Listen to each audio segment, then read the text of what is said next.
jadi awak sapayung dia kandung sapa sukuan mulo dan pulang dari rantau urang ke Ambon pagi dia kandung kasih di padu isiko pulau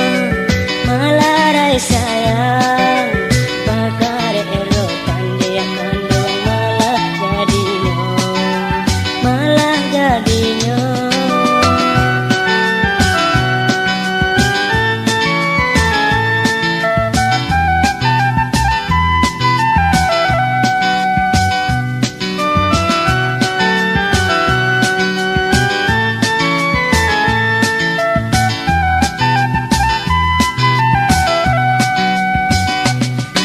lanjut kasih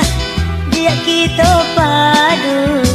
ba anak kete arek manyusu dek sayang adai nanjol limbago dia lagi denai sansaro kini den jauh di rantau urang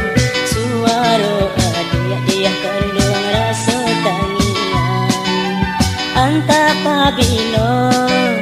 denai ka pulang tinggallah Ambon pagi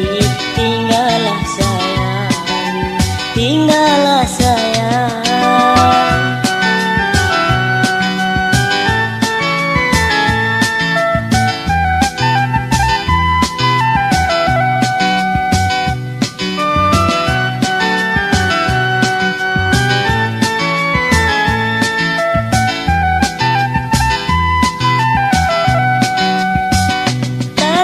kasih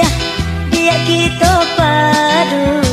ba anak kete arek manyusu dek sayang adai